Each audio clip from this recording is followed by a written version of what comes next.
to what? Baggedmilk. Baggedmilk. Baggedmilk. Oh, I swear. Oh, Baggedmilk. And I'm hungry like Baggedmilk. How was Vegas? I'm still in my feelings here. You can actually hear it in your voice a bit. Take some time after a trip like that, right? We really went after it. Because here's the thing, we were down there. You're already geared up for a good time anyway. You're there on a weekend. Yeah. Then the Oilers come out with 2 back-to-back wins. Like on the first night there, we had a watch party. We went up to Tom's Watch Bar, and the manager, as we were walking in, goes, "Are you sure you guys need this group of 50 that we cordoned off for you?" I'm like, "Group of 50? We're going to fill this bar, man."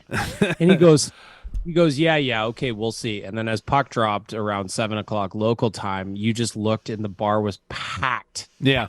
Packed with Oilers fans. And it went into the casino. And it was just, that was the first night of the trip. And then we went down to Fremont and it just really spiraled from there. You know what I love? I love that you've convinced yourself that it was the Oilers' wins that made the party good. It spurred it on. Yeah, like I'm guessing you guys would have found a reason to drink if they had lost a couple. Well, there was that. Yes, you're 100% right. There was that. And then we just had a really good run gambling as well. Like a few of us were playing craps and just really kept going up and up and up and up. And then it just kept the train moving forward all weekend long. So the moral of the story is the nation vacation is something people need to be on. We're going to Toronto in March.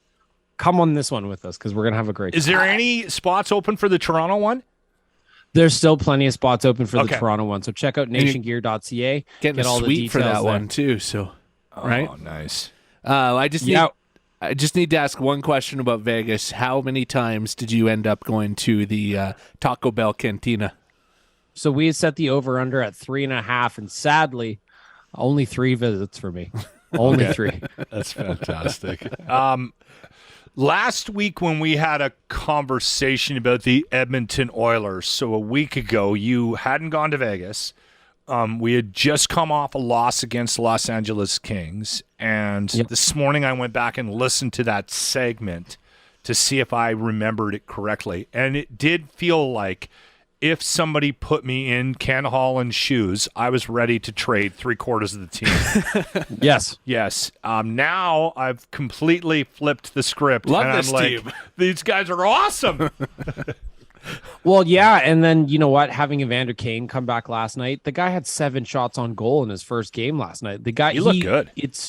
It just this team over the last 4 games, they've looked really, really good. They've looked more cohesive. They looked more like the team we've been waiting for all season. Yeah. Like even going back to when we were in Vegas, they were going up against the Golden Knights on the second half of a back-to-back set, and they played well together as a unit. They defended well. They were getting goals from throughout the lineup. That happened again last night. It does feel different just a week later, so I'm with you, Locke. I get it. Yeah. With the return of Kane too, there's casualties, and Puljujarvi, a healthy scratch last night. You think he's on his way out? Yeah.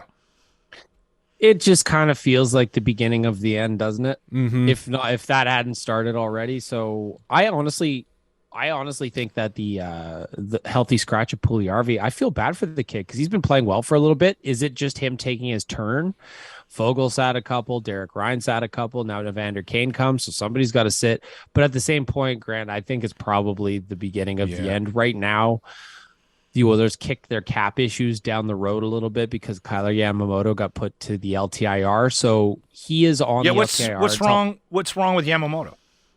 Do we know? It's one of those things where they just say generic upper body injury, right? So it could be anything from waist to head. So you have no idea what it is, but they have until February 12th when he comes off the LTIR to kind of make a big decision. So it seems like we're coming to a head here. Is Pool Party trade bait though? He's got good. He is okay. 100%. All right. Oh yeah. Yeah, like it seems like we're in the final days of having him here. And it bums me out because I like watching him play. I like watching him lick his eyebrows, and it's fun. It didn't go the way we wanted for him this year, but unfortunately it's cold business, you know? It is, yeah. We talked about Soup this morning, and I immediately shut the door on the conversation because Grant brought it up. Whoa, what's going on with that? I'm I like, said, stop is it! Jack Campbell back? And he was like, don't talk about it. Everyone just leave it alone. Don't make eye contact with him. If he needs a voodoo doll or something to sacrifice, maybe we'll go out of our way to get it, but let's just leave the kid alone. Stop talking about it.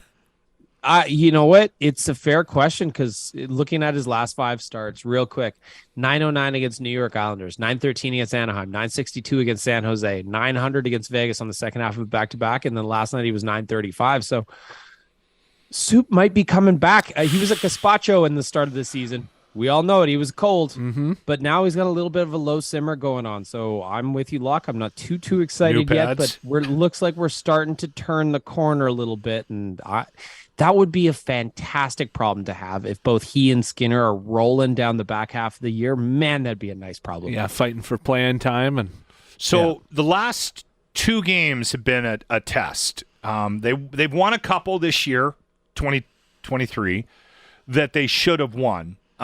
Seattle, ironically, kind of rolling right now. So that was a good test. Not a great test in my mind, but a good test.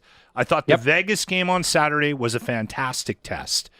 I think the Lightning, am I wrong? This is a test for the Oilers tomorrow night. 100%. Yeah. 100%. So the nice thing about what we just ran through is that was 4 divisional wins in a row. It would have been great if they didn't play so poorly last Monday against the Kings, but it's over and done with. So I'm 100% with you. They've got LA or Tampa coming up on Thursday, and then they got Vancouver coming up on Saturday, Columbus next Wednesday, then Chicago. So to me, I look at if they can get by Tampa on Thursday, those next 3 games after that, those could be more wins coming. So the Oilers have opportunity at some games that are definitely winnable on the schedule coming up here.